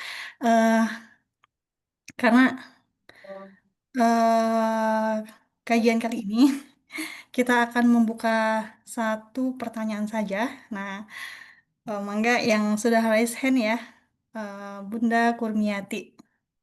Silakan Bunda. Iya, bismillahirrahmanirrahim. Suara saya jelas? Halo? Jelas? Jelas? Oh iya, alhamdulillahirrahmanirrahim. Jazakillah khairan katsira Ustazah untuk materinya. Saya jadi ini menarik sih, Masya Allah banget gitu ya, bahwa eh Allah tuh udah nyiapin semuanya gitu ya di Quran untuk obat. Salah satunya adalah untuk obat. Baik penyakit fisik dan juga non fisik gitu. Nah, yang jadi pertanyaan saya kebetulan karena Ustazah juga di bidang holistik medical gitu ya. Saya jadi yang ingin saya tanyakan itu bagaimana Al-Quran itu diaplikasikan ketika seseorang mengalami sakit fisik gitu. Kalau sebelumnya mungkin kita sudah pernah mendengar ada ayat-ayat ruqyah untuk pengobatan misalkan gitu. Nah, apakah itu yang dimaksud gitu? Jadi dengan cara kita meruqyah, membacakan ayat-ayat ruqyah itu di sakit kita gitu, sakit fisik ini gitu atau seperti apa Ustazah? Dan saya mungkin penasarannya itu yang pertama ya, maaf sebelumnya itu yang pertama. Lalu yang kedua, holistik di sini tuh mungkin karena ini kaitannya dengan parenting atau kestabilan emosi ibu-ibu gitu ya. Hal lain apa selain kita membaca Al-Quran, rutinitas Al-Quran dan menjadi ibu Qurani gitu ya untuk bisa menjadi ibu yang tenang gitu. Eh, dari disiplin ilmu lainnya lagi tuh apa gitu loh Ustazah. Itu terima kasih. Assalamualaikum. Iya, waalaikumsalam warahmatullahi wabarakatuh.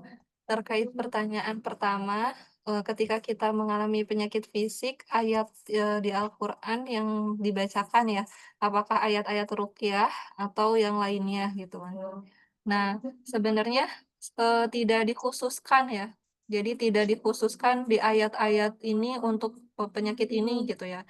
Tidak dikhususkan. Hanya saja ada ayat-ayat yang memang di situ dipergunakan atau dapat ketika dibacakan itu untuk, menangani penyakit-penyakit tertentu, ya.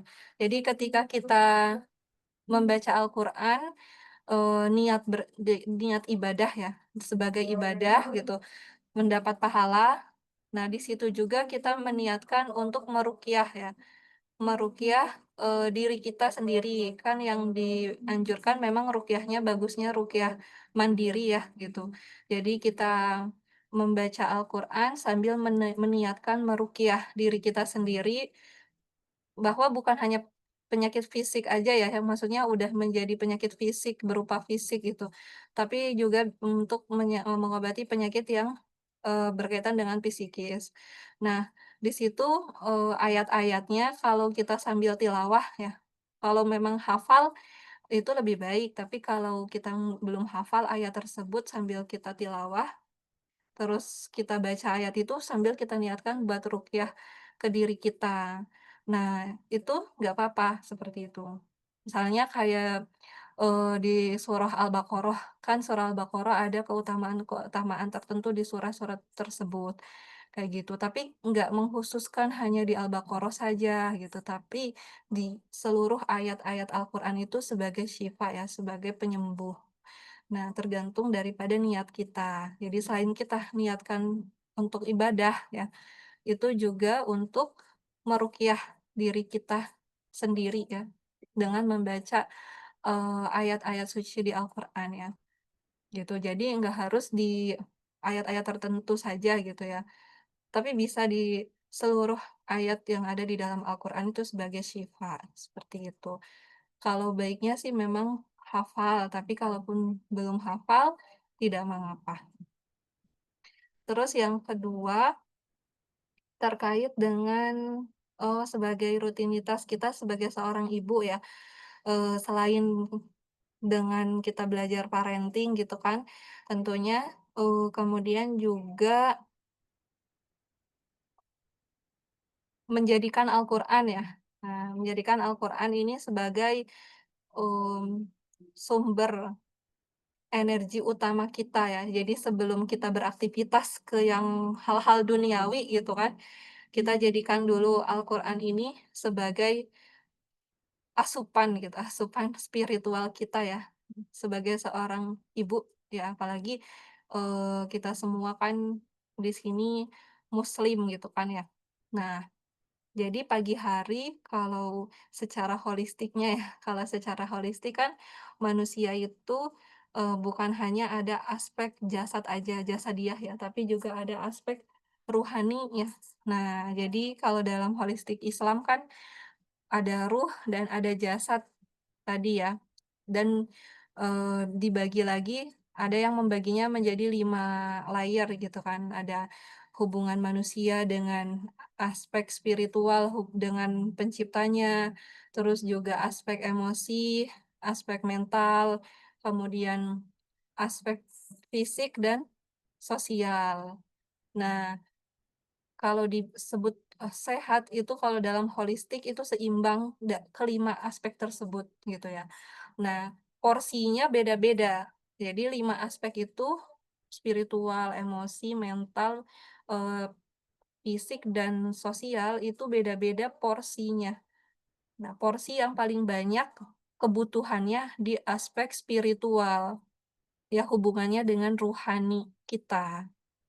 Ya, Kak, seperti kita membaca Al-Quran, ya, kemudian melakukan ibadah, kemudian, juga seperti melakukan hal-hal yang positif lainnya, ya. Kemudian yang berikutnya adalah aspek, emosi, ya. Nah, emosi ini gimana, hubungan manusia dengan emosi atau yang ada pada dirinya, gitu. Nah, maka di sini, kemampuan manusia gimana caranya dia berpikir secara positif, kemampuan manusia gimana merespon setiap informasi yang masuk itu menjadi sesuatu yang positif. Kemudian, hubungan manusia dengan mentalnya gitu ya, aspek mental bagaimana, manusia merespon semuanya menjadi informasi yang positif. Dengan apa? Misalnya, memperbaiki pola pikir kita, dengan kita mentadaburi Al-Quran, membaca buku yang berkaitan dengan, parenting, kalau kita kebutuhannya sedang mendidik anak, terus membaca buku berkaitan tentang keagamaan ya, sirah misalnya, akidah dan sebagainya. Terus juga misalnya hadir ke kajian, nah itu semua menutrisi mental kita. Supaya mental kita, baik gitu ya, bagus. Kemudian aspek yang berhubungan dengan fisik. Nah, kalau fisik hubungannya dengan apa? Sesuatu yang masuk ke dalam badan kita secara fisik, makan, minum, ya sumbernya harus jelas dari yang halal dan thoyyib, ya. Kemudian juga, eee, aktivitasnya ya, gerak tubuhnya. Aspek fisik tuh berkaitan dengan bukan hanya makan dan minum yang masuk ke dalam badan kita, tapi juga gerak tubuh kita, ya. Kemudian yang berikutnya, hubungan manusia dengan sosial, gimana interaksi kita dengan sekitar kita, gitu. Dengan misalnya dengan anak dulu, dengan suami, terus tetangga ya, saudara ya, dan yang lainnya, gitu. Nah, semua aspek ini punya, porsi yang berbeda-beda. Porsi yang paling besar ada di aspek spiritual ya, di rohani ya, di rohani, di spiritual. Nah, aspek ini memiliki kebutuhan yang harus kita, berikan gitu ya, kebutuhannya. Karena kalau nggak kita berikan, badan kita akan sakit yang disebut, jadi tidak seimbang gitu kan. Misalnya, di aspek rohani kita kurang. Nah, kita, aspek fisiknya terlalu banyak gitu atau aspek emosinya kita kurang, misalnya banyak, emosi-emosi yang terpendam, tidak terilis dengan baik dan sebagainya. Nah, sehingga satu dengan yang lainnya bisa saling melukai, jadi tumbuh sakit gitu, atau jadi tumbuh badan kita tidak seimbang. Jadi, seperti ada muncul gejala fisik atau gejala psikis. Nah, kalau dalam holistik menyeimbangkannya gimana? Seluruh aspeknya dipenuhi, kebutuhannya. Kalau dia di sana ada yang kurang, maka kita tambahkan porsinya gitu ya. Kalau kurang ditambahi, kalau dia berlebihan, terlalu over, maka dikurangi gitu. Misalnya, selama ini emosinya nih yang terlalu berlebih, tidak bisa merilis dengan baik dan sebagainya. Coba distabilkan lagi, dinaikkan lagi aspek spiritualnya, kebutuhan fisiknya dicukupi lagi, nutrisinya dari makanan-makanan atau minuman yang halal dan thoyyib dari gerak tubuh dan sebagainya. Nah, itu kita lakukan dan insya Allah bisa mendapatkan kesehatan yang sehat secara lahir batin ya, secara fisik dan juga jiwanya. Dan itu semua sudah terkandung dan dijelaskan di dalam Al-Qur'an ya. Contoh seperti hubungan manusia dengan sosial. Sosial itu apa? Dengan lingkungan contohnya. Kayak kita tidak boleh merusak alam, ya kan? Ada di ayat Al-Qur'an yang berkaitan dengan, eee, manusia yang berbuat kerusakan di alam ya. Nah, gimana hubungannya kalau di holistik, gimana supaya kita nggak merusak alam? Kenapa? Karena ada hubungan timbal balik antara kita dengan alam sekitar ya. Ketika manusianya banyak merusak alam, pasti alam akan memberikan efeknya ke manusia juga gitu. Atau ketika kita memberikan yang terbaik untuk alam, alam akan memberikan terbaik juga buat kita gitu. Misalnya makan minum aja ya, gitu. Atau kita misalnya kalau sebagai ibu rumah tangga, mengumpulkan sampah-sampah ya dipisah, tuh mengompos sampah dan sebagainya.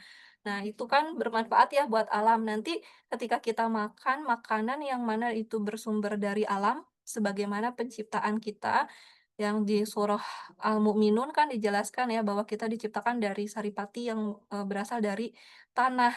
Nah, apa yang kita makan itu masih mengandung unsur-unsur, tanah, jadi masih banyak kandungan gizinya.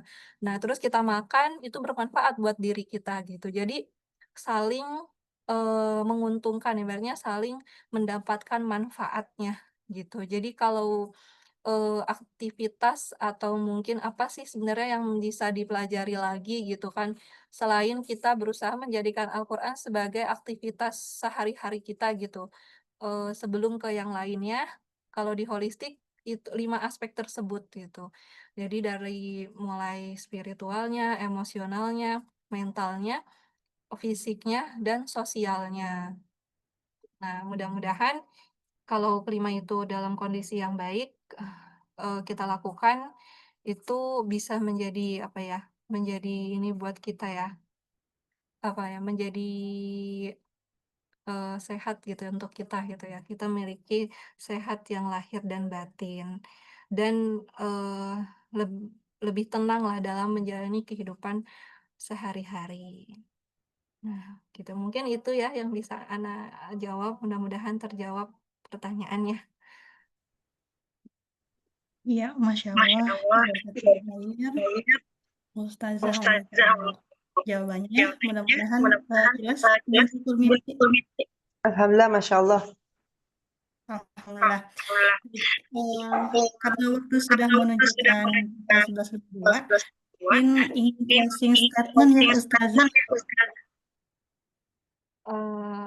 Dari Ana, mungkin dari Ana apa ya, mau menyampaikan yang pertama, jazakumullahu khairan wa barakallahu fikunna buat ummahat semuanya ya, teman-teman yang sudah mengikuti kegiatan ini, kelas ini, gitu. Mudah-mudahan bisa bermanfaat semuanya. Mudah-mudahan apa yang Ana sampaikan itu bisa bermanfaat ya. Adapun jika ada yang kurang, ada yang, salah ya dalam penyampaian ataupun penulisan ya, itu semua tidak terlepas dari kekurangan Ana sebagai manusia tentunya ya, kesempurnaan itu milik Allah Ta'ala itu ya. Nah, mudah-mudahan juga, bisa kita amalkan dalam kehidupan sehari-hari kita ya, yang tentunya, tanpa pertolongan dari Allah, kita tidak mungkin bisa melakukan itu semuanya, gitu ya. Jadi kita, sebagai perempuan, sebagai ibu gitu kan, tentunya sangat-sangat butuh untuk bersandar kepada Allah Subhanahu wa Ta'ala, memohon pertolongannya. Mudah-mudahan apa yang kita lakukan bisa bernilai pahala ya, gitu. Dan mengumpulkan kita semuanya di surganya. Amin ya rabbal alamin. Mungkin itu saja dari anak. Alhamdulillahirrahmanirrahim. Jazakumullah khair Ustazah Syifa dan teman-teman sekalian. Mudah-mudahan Allah memberikan keberkahan ya dari ilmu hari ini. Dan nanti kalau ada yang mau belajar lebih lagi tentang ilmu holistik ini, saya share ya infonya, terutama di follow Instagramnya Ustazah Syifa. Baik, kemudian kita juga